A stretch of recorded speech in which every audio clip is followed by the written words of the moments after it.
안녕하세요. 저는 돌싱이 된 지 어느덧 3년이 지난 여자입니다. 제가 돌싱된 기간보다 짧은 2년이라는 기간 동안 결혼 생활을 했었어요. 아무리 그 사람을 몇 년 동안 좋아했어도 싫어지는 건 정말 한순간인 것 같아요. 정말 그 사람을 위해 공들인 저의 세월이 단 몇 초 만에 무너지게 될 줄은 꿈에도 몰랐어요. 저는 과거 남편을 정말 많이 사랑했고 지금은 사랑했던 만큼 많이 증오하고 있어요. 제가 이 나이 되도록 살면서 누군가를 이렇게 싫어한 적도 없는 것 같아요. 여기에라도 풀어야 이 감정이 조금이라도 사그러질 것 같아서 이렇게 글을 쓰게 되었어요. 누군가에게, 특히 모르는 사람에게 제 얘기를 해본 적이 없는데 오늘은 용기를 내서 한번 해보려고 해요. 제가 조금 떨려서 다소 두서없이 말할 수도 있는데 양해 부탁드릴게요. 2년 연애하고 결혼했으니 그 사람을 처음 만난 건 7년 전이겠네요. 저희는 제가 친구 대신 나간 소개팅을 통해서 만나게 됐어요. 친구는 그때 좋아하는 사람이 있었어서 저를 억지로 소개팅에 내보냈었어요. 당시 저는 고등학교 교사였고 남편은 중학교 교사였거든요. 두 사람 다 같은 직업을 삼고 있으니 각자 학교 얘기를 하면서 말이 잘 통했어요. 교사라는 공통점으로 말을 트기 시작했고 나중엔 자연스럽게 취미 얘기로 빠지게 되더라고요. 소개팅은 물 흐르듯 흘러갔고 다음 약속도 잡았어요. 저희는 그렇게 몇 번 만나고 둘 다 나이가 있는지라 결혼을 전제로 연애를 시작했어요. 저희는 짧다고 하면 짧고 길다고 하면 긴 2년이라는 연애를 끝마치고 부부의 연을 맺게 되었습니다. 저는 친정어머니, 아버지도 두 분 다 건강하게 계셨고 여동생, 남동생 있는 동생 부자였어요. 남편은 외동에 20살이 되던 해에 사고로 아버지를 여의고 혼자서 어머니를 모시고 살고 있었어요. 남편이 못 살았던 건 아닌 것 같은데 시아버지께서 생전 돈을 되게 중요하게 여기셨다고 하더라고요. 시아버지께서 어릴 때 못 살았다가 커서 막노동하고 안 해본 일이 없을 만큼 열심히 일해서 다 무너져 내려가는 집안을 일으켰다고 하더라고요. 그런 걸 보고 자라서 그런지 남편과 시어머니도 돈과 명예를 중요시 여기는 것 같았어요. 아무래도 이 세상은 돈과 명예가 있어야 살아남을 수 있는 세상이었으니까요. 친구들한테 말도 못했었는데 사실 저는 제대로 된 프로포즈도 받아보지 못했어요. 남편은 선물 같은 건 다 보잘것없다고 진실된 마음만 있으면 되는 거 아니냐며 진심을 눌러 담은 편지를 주며 프로포즈를 했어요. 당시 저는 뻔한 프로포즈가 아닌 다른 사람과 다른 특별한 프로포즈를 받은 것 같아 감동이었지만 지금 생각해보면 돈 아까워서 돈 안 드는 선에서 하려고 많은 노력을 했던 것 같아요. 저는 선물에도 저를 생각하며 골랐을 그 사람의 진심이 담겨있다고 생각하지만 편지는 직접 손으로 한자 한자 적어야 하기에 더 의미가 있게 느껴졌었어요. 그리고 편지는 쓰는 내내 계속 제 생각을 하면서 썼을 거 아니에요. 저는 이 사람은 뻔하지 않고 늘 제 예상을 빗나가는 특이한 사람이구나 싶었어요. 이런 사람이랑 살면 사는 동안에 여느 결혼 생활처럼 뻔하진 않겠다는 생각을 했어요. 결혼한 지 얼마 되지 않아서 그 생각은 정말 처음 생각했던 의미와는 전혀 다른 의미로 제게 와닿았어요. 제 바람보다 훨씬 더 뻔하지 않은 결혼 생활에 당황한 적이 한두 번이 아니었거든요. 저의 황당스러운 결혼 생활은 그렇게 시작되고 있었습니다. 제가 그토록 꿈꿔왔던 사랑하는 사람과의 신혼생활과 결혼생활은 이런 것이 아니었는데 다른 사람들처럼 놀러 다니고 맛있는 거 먹으러 다니며 행복하게 지낼 줄 알았어요. 하지만 제 생각과 달리 저는 이 집안에 식모로 들어온 사람처럼 살아야 했어요. 저희는 혼자 계시는 시어머니가 걱정되어 시댁으로 들어가 시어머니를 모시며 살았었어요. 저는 당시 효자 아들이라 그런 줄 알았는데 알고 보니 집 살 돈이 아까워서 본가살이를 한 것이었어요. 연애할 때야 남편이 돈 계산하는 거 보면 알뜰살뜰하다, 돈 관리 잘하는 게 멋있어 보인다 정도로 보였죠. 시집 오기 전엔 시댁 식구들이 이렇게까지 짠돌이인 줄을 몰랐어요. 그럴만도 한 게 지금 생각해보면 결혼 전엔 시댁을 방문한 적이 한 번밖에 없어서 몰랐던 것 같아요. 결혼 허락 받을 때 잠깐 간 게 달아 그 짧은 시간 동안 이 집안이 어떤지 짐작할 수가 없잖아요. 그렇다고 제가 초면에 집안을 이리저리 둘러볼 수도 없는 노릇이니까요. 연애 시절엔 뭘 해도 다 좋아 보일 시기니까 돈 아끼자는 말을 입에 달고 다녀도 아무 생각이 없었어요. 저는 뭐가 됐든 남편과 함께라는 자체가 좋아서 남편이 하자는 대로 다 해줬었죠.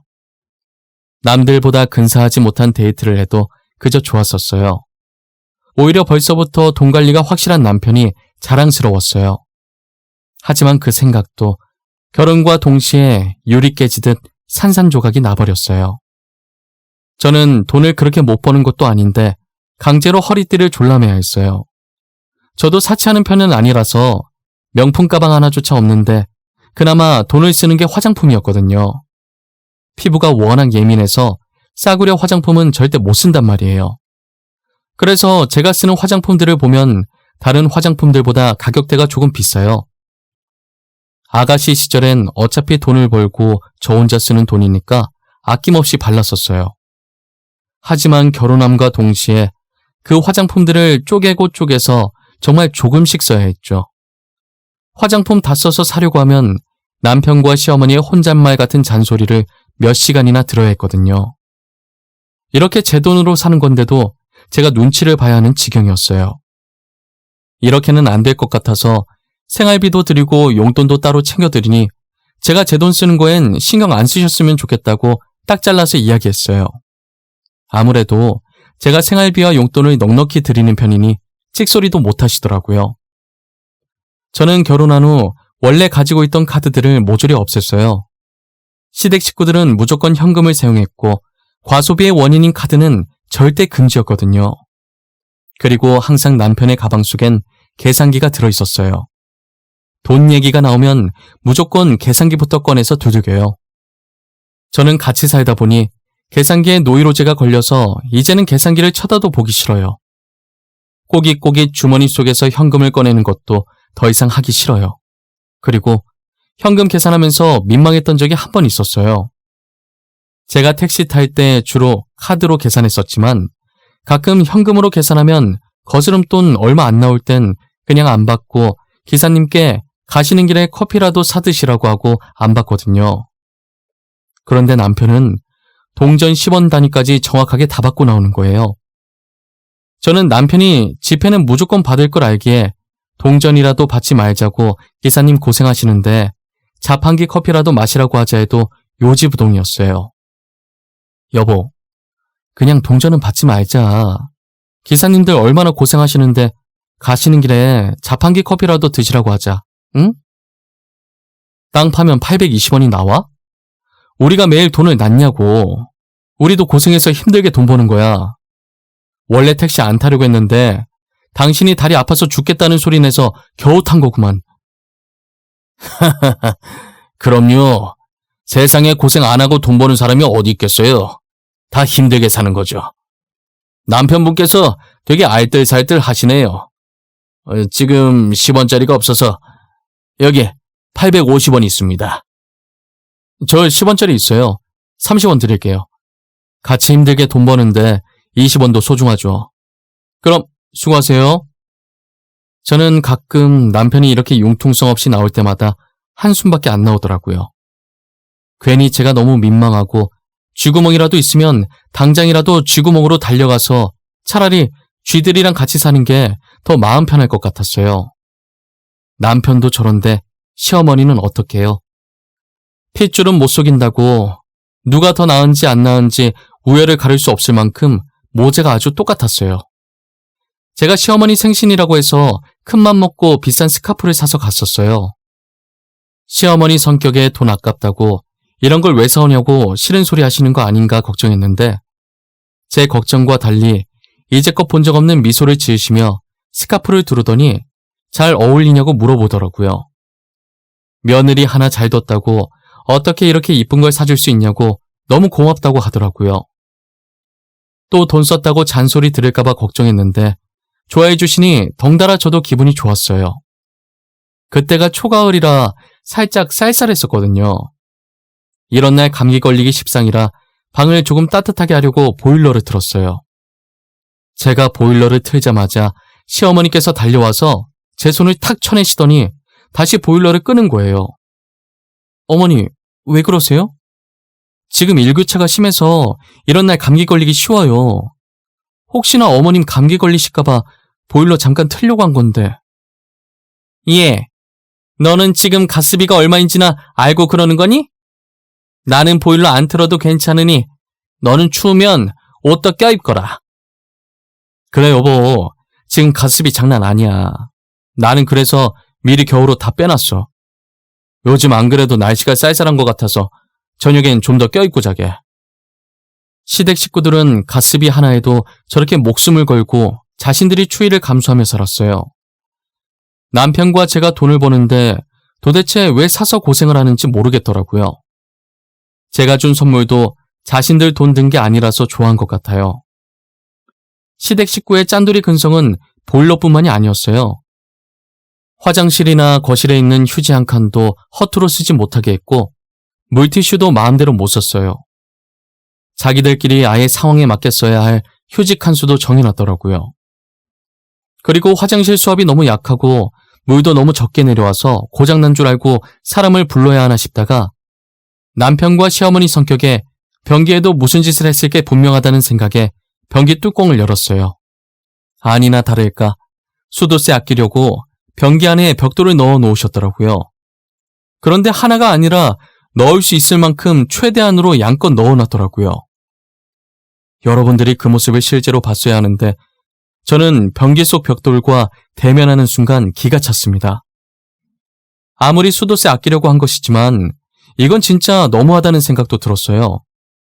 그래서 거기서 그나마 작은 벽돌 하나를 남편과 시어머니 몰래 빼버렸어요.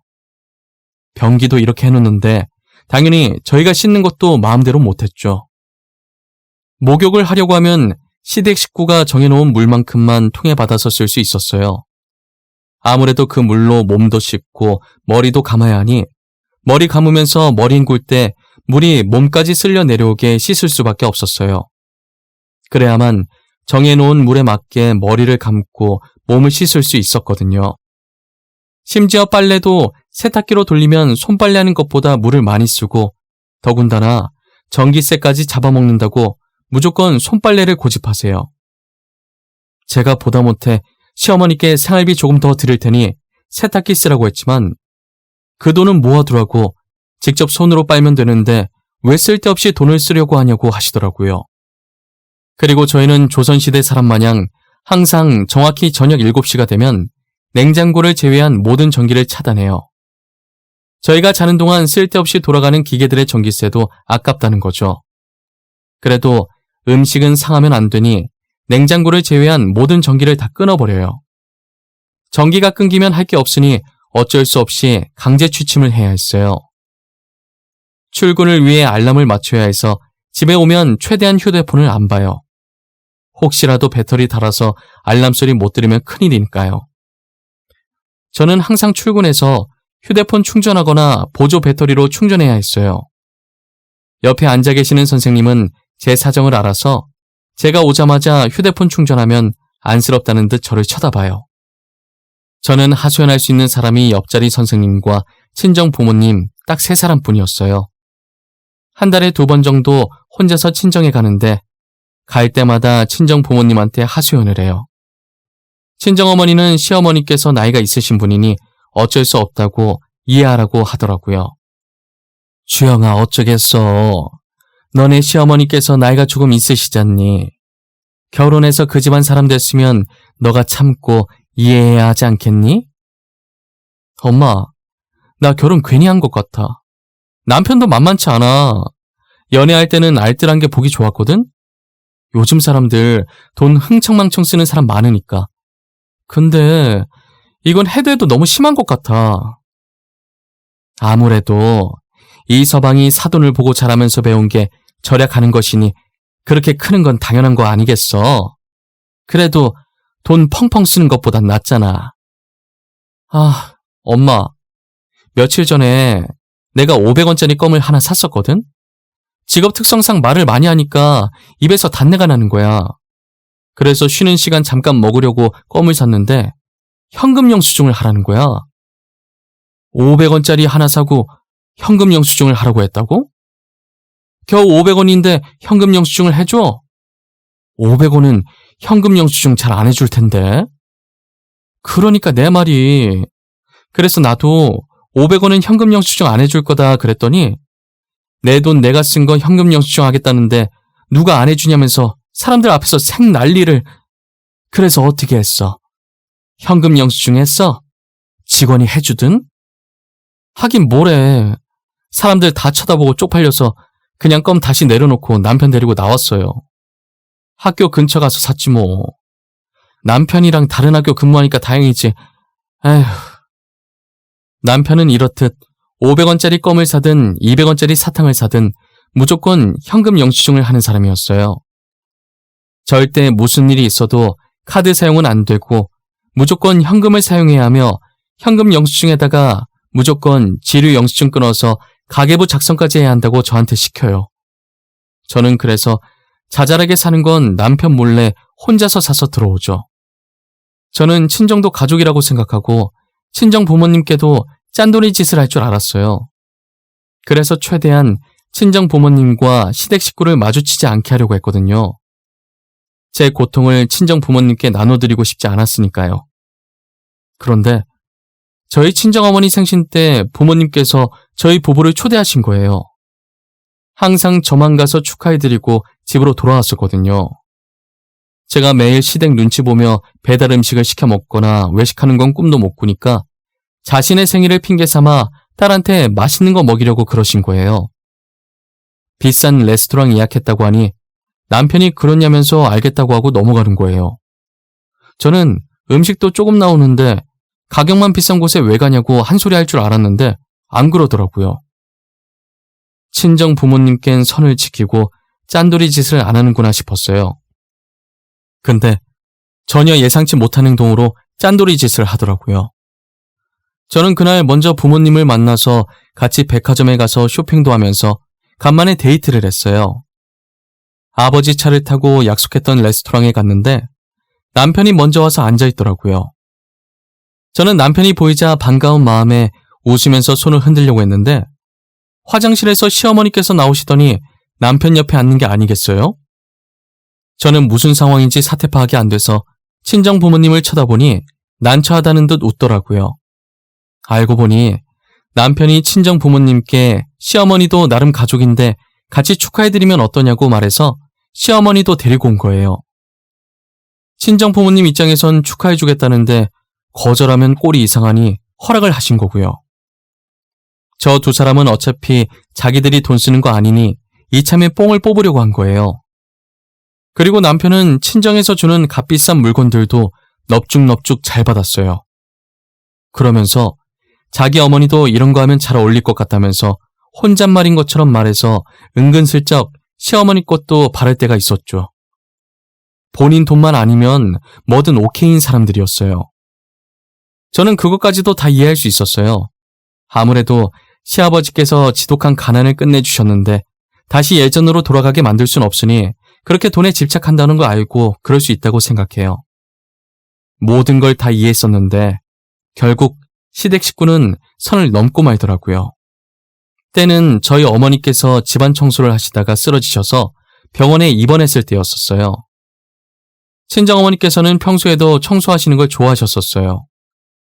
그래서 청소를 자주 하셨었는데 그날은 정말 날을 잡고 대청소를 하셨더라고요. 먼저 화장실 바닥에 락스를 뿌려 놓으신 뒤에 다른 곳부터 청소를 하셨대요. 화장실 청소만 남아서 어머니께서 청소를 하러 들어가셨는데 바닥에 락스 뿌려놓은 걸 깜빡하고 그냥 들어가신 거예요. 친정어머니는 락스에 미끄러지셨고 쓰러질 때 머리가 바닥에 부딪혀 그대로 의식을 잃으셨어요. 잠깐 집안 마트 갔다 왔던 아버지께서 쓰러진 어머니를 발견하고 급하게 병원으로 이송했어요. 저는 아버지께 연락을 받고 놀라서 수업하다 말고 병원으로 향했어요. 제가 도착하니 어머니는 이미 수술실에 들어가셨고 아버지는 수술실 앞에서 서성이고 계시더라고요. 남편도 제게 소식을 듣고 병원으로 한 걸음에 달려왔어요. 몇 시간 만에 어머니는 수술실에서 나왔고 중환자실로 옮겨졌어요. 연세가 있으신지라 스스로 해도 의식을 못 찾고 사경을 헤매시더라고요. 아버지는 자기가 옆에 있었어야 했다면서 잠시 마트 갔던 자신을 탓하고 계시더라고요. 저는 아버지 탓이 아니라고 어쩔 수 없는 사고였다고 다독였어요. 저까지 슬퍼하면 안 될 것 같아서 눈물을 참았어요. 다른 지역 살던 동생들이 병원에 도착했고 동생들에게 어머니와 아버지를 맡기고 잠시 짐을 챙기러 병실을 나왔어요. 남편의 이해할 수 없는 행동은 그때부터 시작이었어요. 남편은 중환자실을 나오자마자 병원비 얘기부터 하더라고요. 여보, 장모님 병원비는 어떻게 해? 당신이 장녀니까 우리가 계산해야 돼? 아, 장모님 보험은 들어놓으셨을려나? 보험이라도 들어놔야 병원비를 적게 내는데. 당신은 이 상황에서 돈 걱정이니? 우리 엄마 저렇게 누워있는 거 보면서도 병원비 얘기를 해? 당신 보고 돈 내라고 안 할 테니까 걱정하지 마. 당신 돈이 내 돈이고 내 돈이 당신 돈인데 어떻게 걱정을 안 해? 동생들 보고도 내라고 해. 당신만 다 내지 말고. 알겠지? 요즘 당신 동생들도 일한다며. 저는 남편의 말에 대꾸할 가치도 없다는 생각에 입을 꾹 다물고 남편을 한번 째려본 뒤 집으로 향했어요. 그래도 시어머니는 같이 나이 들어가는 처지니 저희 어머니 걱정을 반만이라도 하실 줄 알았어요. 그런데 집에 가자마자 시어머니도 남편이랑 똑같이 저를 붙잡고 병원비 얘기부터 하더라고요. 처음엔 어머니 안부 묻는가 싶더니 아직 의식을 못 찾고 있다고 하니 이러다 죽는 거 아니냐면서 병원비는 다 어쩌냐고 하는 거예요. 저는 너무 화가 나서 죽는다는 말을 왜 그렇게 쉽게 하냐고 병원비 알아서 할 거니까 남편도 시어머니도 신경 끄시라고 소리쳤어요. 사람들이 어떻게 저렇게까지 밑바닥일 수 있는 건지 온몸에 소름이 끼칠 지경이었어요. 한순간에 시댁 식구들한테 정이 떨어졌고 같은 공간에서 숨 쉬는 것도 싫었어요. 어머니가 아파서 슬픈 것보다 시댁 식구들 태도에 화나는 게 더 커서 눈물도 안 나오는 거예요. 거기다 시어머니는 눈치도 없이 방까지 찾아와서 제게 돈 얘기를 하시더라고요. 아가, 만약에 너희 엄마 잘못되면 재산 분할 정확하게 해야 한다? 들어보니 네 밑으로 동생 2명 있다던데 동생들한테 주면 안 된다. 장녀인 네가 다 가지겠다고 해. 알겠지? 어머님, 지금 재산 걱정할 때가 아니라 저희 어머니 걱정하실 때 아니에요? 안 싸돈이야 안타깝지. 그치만 남은 사람도 살아야 하는 거 아니겠어? 너무 야박하다고 생각하지 마. 우리라고 이러고 싶어서 이러는 줄 아니? 넌 재산 분할이나 잘해. 멍청하게 동생들한테 뺏기지나 말고. 시어머니는 끝까지 제 속을 다 뒤집어 놓고 나가셨어요. 내가 전생에 무슨 죄를 얼마나 지었길래 저런 사람들과 엮이게 된 건지 하늘이 원망스러웠어요. 어떻게 가까운 사람이 생사를 오가고 있는 와중에 저렇게 돈밖에 모를 수 있을까요? 너무 짜증나서 제가 제 머리를 뜯고 있었는데 아버지께 전화가 왔더라고요. 갑자기 어머니가 발작을 한다고요. 저와 남편은 전화를 받고 병원으로 달려갔고 제가 도착했을 땐 어머니를 진정시키고 의사가 나오더라고요. 의사는 앞으로 3일이 고비라고 3일 동안 안 깨어나면 뇌사 판정한다고 하시는 거예요. 의사 말을 듣고 이번엔 남편이 저를 끌고 나와서 재산 얘기를 하더라고요. 어쩜 모자가 그리도 닮았는지 시어머니께서 제가 한 말을 토시 하나 빠뜨리지 않고 그대로 하더라고요. 저는 더 이상 이 집안에 남은 정도 없었고 미련도 없었어요. 친정어머니 문제만 해결하면 바로 이혼해야겠다고 마음먹었어요. 저는 어머니가 제발 의식을 찾아서 예전 모습으로 돌아왔으면 하는 마음을 담아 간절히 기도했어요. 하지만 신은 도대체 저한테 뭐가 그리도 화가 나셨는지 제 기도는 들어주시지 않았고 저희 친정어머니는 하루도 못 버티고 새벽에 다시 발작하시다가 결국 돌아가셨어요. 저는 급하게 장례식 알아보느라 바빠 죽겠는데 남편은 아직 재산 안 받았냐고 하는 거예요. 처음에는 한숨만 쉬고 남편을 무시했으나 제가 대답해 줄 때까지 쫓아다닐 기세로 제 뒤만 졸졸 따라다니더라고요. 당신 재산 받은 거 없어? 장모님 유언장 아직 안 봤어? 당신 장녀니까 당신한테 주신다지? 당신 재산 받은 거 있으면 조금만 나눠주라. 나도 사이잖아. 받을 권리 있는 거 아니야? 적당히 좀 해. 지금 뭐 하자는 거야? 가뜩이나 엄마 돌아가셔서 심란한데 왜 그래 정말? 제발 철 좀 들어라 인간아. 언제까지 계속 돈돈거릴 건데? 당신 죽어서도 돈돈거릴래? 너 치사하게 그럴래? 그게 아니라 우리 집 말이야. 10년도 더 된 집인데 리모델링 한번 할 때 됐잖아. 그런데 나한테 그런 큰돈이 어딨겠어? 어차피 당신도 같이 사는 집이고 재산 받은 거 있으면 3천 정도만 좀 주라. 리모델링 좋아하시네. 당신한테 줄 돈 따윈 없어. 그러니까 좋은 말로 할 때 그만해라. 도와줄 거 아니면 차라리 집에 가 있어. 사유는 진작에 죽고 없다고 할 테니까. 알겠어? 저는 돈 달라는 남편의 말에 싫다고 분명히 말했는데 결국 장례식까지 와서 계속 재산 얘기를 하더라고요. 혹시나 이런 모습을 친정아버지가 보시게 될까봐 조마조마하며 남편을 쳐냈어요. 그러다 아버지께서 화장실에 갔고 저는 그때 잠시 방심했던 거예요.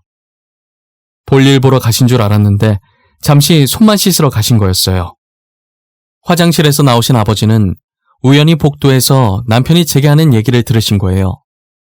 아버지는 제가 말릴 틈도 없이 남편에게 가서 남편 뺨을 내리치셨어요. 방심한 상태에서 엄청난 힘으로 맞은 남편은 보기 좋게 나가 떨어졌어요. 아버지는 남편에게 삿대질을 하시며 다시는 우리 집안에 발도 들일 생각하지 말라고 하셨고 저를 보시더니 저딴 사이 필요 없으니까 당장 이혼하라며 저를 데리고 장례식장 안으로 들어갔어요. 와중에 남편은 뺨 맞고도 정신을 못 차렸는지 친정아버지 다리 붙잡고 자신한테도 재산 준다고 하라고 그러면 이혼하겠다고 울부짖더라고요. 저는 끝까지 밑바닥을 보이는 남편에게 오만정이 다 떨어졌고 친정아버지는 남편의 손을 뿌리치고 더러운 것 묻었다는 듯 다리를 털었어요. 저는 어머니 장례식을 마치자마자 남편과 이혼을 했어요. 재산 안 주면 이혼 안 하겠다고 버티는 통에 이혼 소송을 하게 됐죠. 긴 소송 끝에 판결은 저의 손을 들어주었고 아직 아이가 없는 탓에 위자료는 조금밖에 못 받았지만 소송을 통해 그동안 제가 받은 정신적 피해 보상으로 2천만 원을 받아냈어요. 아버지한테 그렇게 맞고 무서워서 친정 근처에도 안 올 것 같던 전 남편이 친정까지 찾아와서 제게 따지더라고요. 이혼에 위자료에 피해 보상까지 한 걸 알고 시어머니가 쓰러지셨다면서요. 야, 너 이제 어쩔 거야? 너 때문에 우리 엄마 쓰러졌는데 어떻게 할 거냐고! 너 우리 엄마 정신적으로 피해 입은 거 보상해줘야 할 거야. 내가 고소할 거니까! 백날 고소해봐라. 자기가 잘못해놓고 정신적 피해 보상 바란다고 하면 판사도 웃겨서 박장대소할 거다. 괜히 나대다가 쪽당하지 말고 그냥 꺼져. 너 정말 1억이야? 그래, 내가 잘못했다. 그런데 우리 엄마 입원해서 병원비 들게 생겼단 말이야. 나 알잖아. 나 당신한테 위자료 주고 돈 없는 거. 그래도 함께한 세월이 있는데 200만 원이라도 주면 안 돼? 아니, 100만 원이라도. 너는 똥 닦을 때도 휴지 한 칸만 쓰면서 그렇게 아껴놓고 그동안 돈 안 모으고 뭐 했니? 돈 쓸 구석이 전혀 없었는데 돈 안 모으고 뭐 했냐고. 주식으로 다 날렸어. 친구가 이번엔 진짜 대박 건수 잡았다 해서 모아둔 돈 다 투자했단 말이야. 그런데 이렇게 될 줄 누가 알았겠어? 당장 엄마 병원비 결제할 돈도 없어. 그러니까 제발 100만 원만, 어? 전 남편은 끝까지 100만 원만 달라며 제 바지가랑이를 붙잡고 매달렸어요. 저는 그간 같이 살았던 세월을 생각해서 지갑에 있던 10,000원짜리 10장을 던져주고 자리를 떠났어요. 와중에 돈 날아갈까 허겁지겁 돈 줍는 남편 모습을 보니 싫은 걸 넘어서 혐오감까지 들더라고요. 다시는 우연이라도 마주치고 싶지 않은 생각에 친정아버지께 말하고 이사를 갔어요. 저는 지금 전화번호도 바꾸고 전 남편의 흔적을 모조리 지웠어요. 애초에 전 남편한테 받은 것도 없어서 정리할 게 별로 없었지만요. 이제 아픈 과거를 모두 잊고 앞으로는 아버지만 바라보며 남은 인생 효도하면서 살려고 합니다. 간혹 어머니 생각에 가슴이 옥신거리긴 하지만 씩씩하게 잘 살아보려고요. 제가 이야기를 통해 여러분들에게 하고 싶은 말이 있어요. 살면서 너무 돈에 목숨 걸지 않았으면 좋겠어요. 돈보다 더 가치 있는 것들이 세상에 너무 많거든요. 지금까지 제 이야기 들어주셔서 감사하고 모든 분들이 항상 건강하셨으면 좋겠어요.